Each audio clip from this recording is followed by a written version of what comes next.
Kiai Khalilur Rahman Atai Lalilur memberi obat mencret. Seorang penduduk desa terpencil sedih karena kehilangan sapi, yang merupakan satu-satunya harta paling berharga bagi keluarganya. Karena ingin sapinya kembali, dia sowan ke kediaman Ralilur untuk minta barokah agar sapinya bisa kembali lagi. Ralilur langsung menemui tamunya tersebut itu.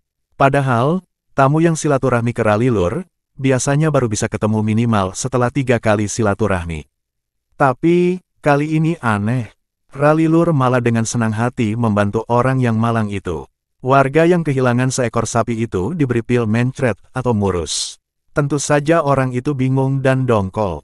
Sebelum pulang pil itu tetap diminum sesuai petunjuk Ralilur.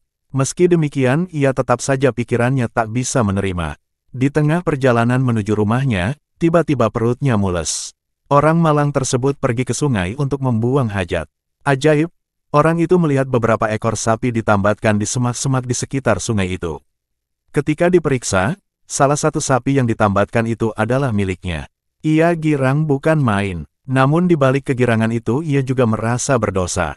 Orang itu menyesal karena hatinya sempat dongkol pada Ralilur ketika diberi obat murus. Pengusaha besi kapok datang. Seorang pengusaha besi tua bernama Haji Hasan yang tinggal di Cililitan, Jakarta silaturahmi ke rumah Ralilur. Pengusaha itu disambut ajudan sekaligus dihadapkan kepada Ralilur.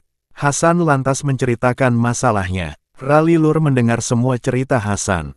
Namun yang membuat Hasan tak habis pikir, ketika hendak pulang, ia diberi obat sakit kepala. Dengan diliputi tanda tanya, Hasan pulang ke rumahnya di Jakarta naik bus. Dalam perjalanan Haji Hasan terus berpikir mau diapakan obat ini. Kenapa pula Kiai memberi saya ini? Gumam Hasan dalam hatinya. Seminggu kemudian, Haji Hasan ternyata tertimpa musibah. Usahanya rugi 100 juta rupiah. Isyarat Ralilur itu terjawab, rupanya itu maksud Kiai memberi obat, kata Hasan tersenyum kecut. Sebulan kemudian, Haji Hasan mendapat kabar dari saudaranya di Tanah Merah, Madura bahwa abahnya terbaring sakit keras di atas pembaringan. Hasan pun bergegas pergi menemui abahnya. Hasan lantas menemui guru abahnya, yaitu Habib Soleh Tanggul, Jember. Habib Soleh Tanggul meminta Haji Hasan membawa tasbih.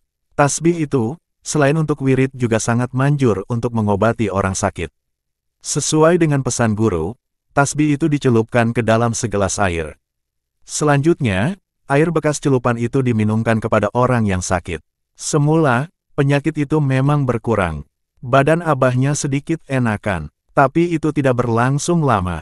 Beberapa waktu kemudian, bapaknya kembali jatuh sakit.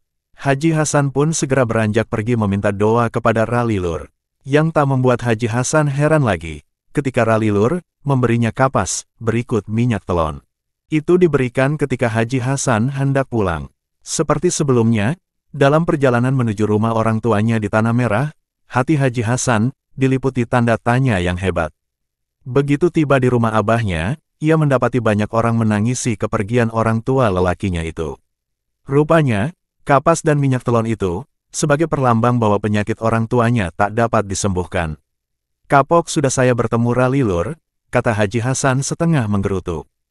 Jatuh dari pematang, minta dibelikan kosmetik. Isyarat Ralilur seputar perkembangan politik di Indonesia ternyata masih ada yang menarik untuk disimak. Ini terutama terkait dengan peristiwa jatuhnya Gus Dur dan naiknya Megawati sebagai presiden belum lama ini. Menurut H. Husni Madani, Hadam Ralilur, 2 bulan lalu cicit Syekhona Khalil Bangkalan itu pernah mengalami peristiwa aneh. Di luar dugaan, ketika berjalan menuju biliknya di atas gunung, Kiai Jadap ini tiba-tiba jatuh dari pematang yang cukup tinggi. Peristiwa ini terjadi pada malam hari selepas Isya. Saat berjalan di atas pematang, tiba-tiba Kiai jatuh. Saking tingginya, sikut Kiai sampai luka, tutur Husni kepada Taufikur Rahman, wartawan harian Bangsa di Bangkalan. Saya heran, soalnya pematangnya lebar dan Kiai biasa berjalan melewatinya, katanya seraya geleng-geleng kepala. Saat itu Husni masih belum berpikir isyarat yang bakal terjadi kelak di kemudian hari. Dia hanya berpikir, Kiai yang sudah mencapai tingkat mukasafa ini hanya terjatuh biasa. Saya pikir hanya jatuh biasa. Ternyata Gus Dur dijatuhkan, kata Husni dengan logat Madura yang kental.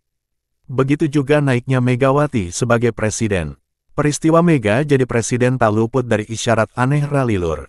Dijelaskan, 10 hari menjelang sidang istimewa MPR, Ralilur minta dibelikan 3 meter kain warna merah.